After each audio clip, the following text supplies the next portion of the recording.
Dati-rate, ang underwear hindi pinag-uusapan at itinatago, hindi inirarampa sa Araneta katulad ngayon.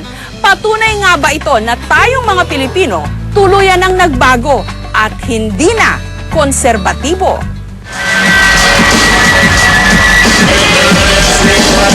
Kagabi, tila sinilaban ang Araneta Coliseum sa pagrampa ng mga nagkikisigan at nagseseksihang mga modelo at artista. Ang kanila lamang saplot, underwear.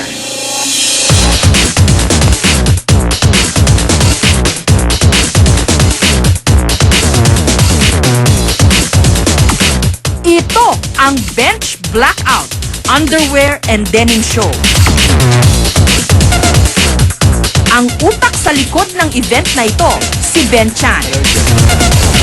Ang kanyang kumpanya, hindi lang sumikat dahil sa mga damit at pantalon o mga panlabas, kundi dahil na rin sa mga isinusuot sa ilalim ng mga ito. Underwear. Sexy, pero class daw tignan. Kayang-kaya raw makipagsabayan sa mga imported na underwear.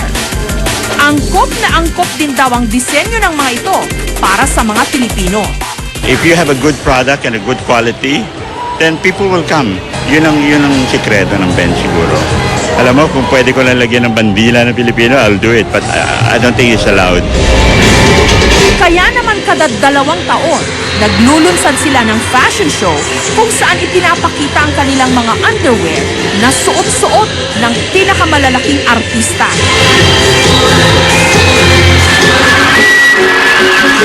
Kagabi, isa sa pinakahinintay na rumampa, si Dingdong Dantes.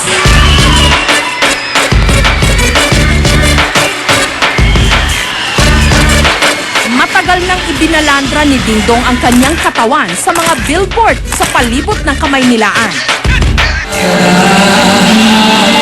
Pero ngayon lang daw siya rarampa sa isang fashion show na ang kanyang suot, underwear lang. Isa sa mga malalaking bagay na dumating sa akin, kaya salamat sa opportunity. But you know, marami pang challenges na nasa labas dyan and I'm ready for it.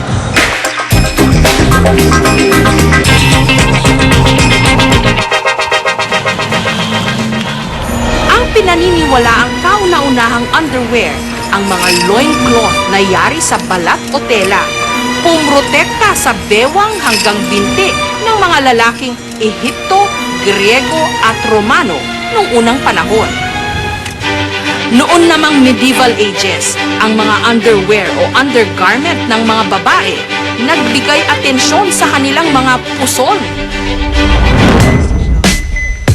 Pagdating ng 20th century, ang naging pangunahing bentahe ng mga underwear, hindi na kung gaano ito katibay o kakomportable, kundi kung gaano ito ka-sexy.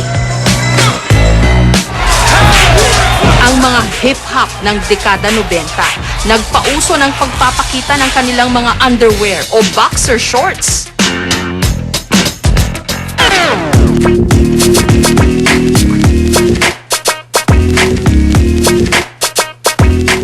Ang istilong ito, pilit ginagaya ng tropang pimp, grupo ng mga hip-hop mula rito sa Caloocan.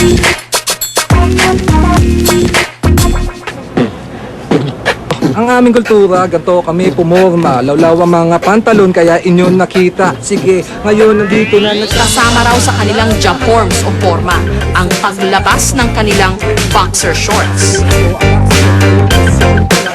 Walang problema kahit mahal, kahit mura. Basta maipakita namin na hip-hop kami sa underwear namin. May underwear na suot, ito ay kakaiba. Paborito namin, kaya naiingit sila kapag kami may hawak ng underwear. Ano pa ba? Pipigilan. Hindi bali ng pagtawanan pa sila sa kanilang get-up. Sa amin napapangiti. Naiinggit lang sila kasi wala silang pambili ng malaking pantalon sa magandang boxer shorts. Sa paniniwala ng ilan, ang pagpapakita ng underwear, indikasyon ng iyong social status o estado sa buhay.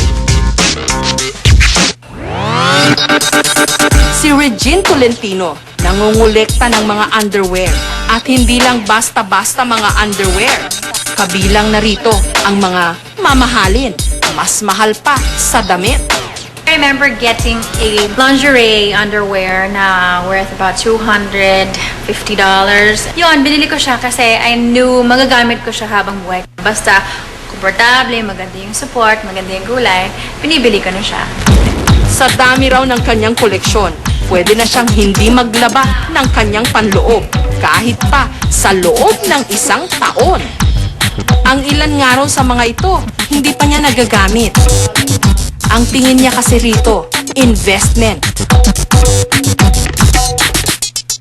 Sa buong mundo, ang pinakamahal na underwear ay ang bra at underwear na ito na binudburan ng 1,300 pieces ng ruby at diamante. Ang presyo nito, $10 million. Dito sa atin, meron ding mga mamahaling underwear, pati na ang mga kakaiba ang drama. Sa novelty shop na ito sa Maynila, akala mo, laruan ito ng mga bata. Yun pala, mga underwear. Sa ngayon, iba na yung mga tao eh. Parang mas open na sila sa mga ganyan. So, hindi na sila nahihiya talaga. Natutuwa na sila pag nakikita nilang ganyan or collection nila, may makolekt silang ganyan.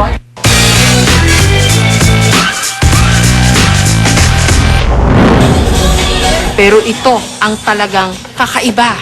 Si Jess, 27 years old, imbes na bumili ng brief o panloob na panlalaki, abay, panty. Ang size na ito, Para sa mga nagdududa, lalaking lalaki raw siya. Ayon mismo sa kanyang misis. Ayon kay Jess, sadya lang daw talagang mas presko ang kanyang pakiramdam kung manipis na tela ng panty ang kanyang suot. Nung una nahihiya ako kasi ano siya kasi pambabae talaga yung panty, di ba? Eh hindi magagamit ng lalaki yun. Kaso, siyempre inaano ko na lang nun kasi tinatago ko na lang yung panty. Hindi ko alam nung mag-boyfriend pa kami nagpapanty siya. Ngayon ko lang nalaman nung mag-asawa na kami. Natawa lang ako kasi nga, di ba, nagpapanty siya. Metikuloso raw si Jess sa pamimili ng kanyang underwear. Dapat daw, cotton ang tela. At ang sikip, yung tamang-tama lang daw. Kaya mas maganda yung panty, mas manipis lang tapos maluwag. Kapag hindi ka raw kasi naging mapili sa iyong underwear, pwedeng magsugat-sugat ang iyong balat. Katulad ng nangyari kay Elisa, 50 years old, hindi niya tunay na pangalan. Sa kagustuhan niyang makamura, bumili siya ng mga degarter na bra at panty sa bangketa. Hanggang sa siya'y nagkanda butlig-butlig at namula pa ang kanyang singit. Nagnanana siya, may parang konting nana kasi may mga butlig-butlig. So pag naputok siya, yun, nagwa-watery na siya. Yun yung pinakananang sinasabi. Ayon sa isang dermatologist, pwede nga raw makakuha ng sakit sa balat katulad ng contact dermatitis o allergy mula sa underwear na hindi maganda ang quality. Para tuluyang gumaling ang kanyang mga sugat, kinakailangan pa ngayon ni Elisa na magsuot ng special underwear na purong cotton lang at walang garter. Pumili sila, kung maaari lang, 100% cotton, huwag sila mag-compromise kasi mas malaki at magagastos nila if ever na pupunta na sila sa mga dermatologists. Lahat ng bagay, hindi lang yung ating mga panlabas, kahit na yung ating mga pinakatatago-tago, may mga istoryang naghihintay lamang na maikwento.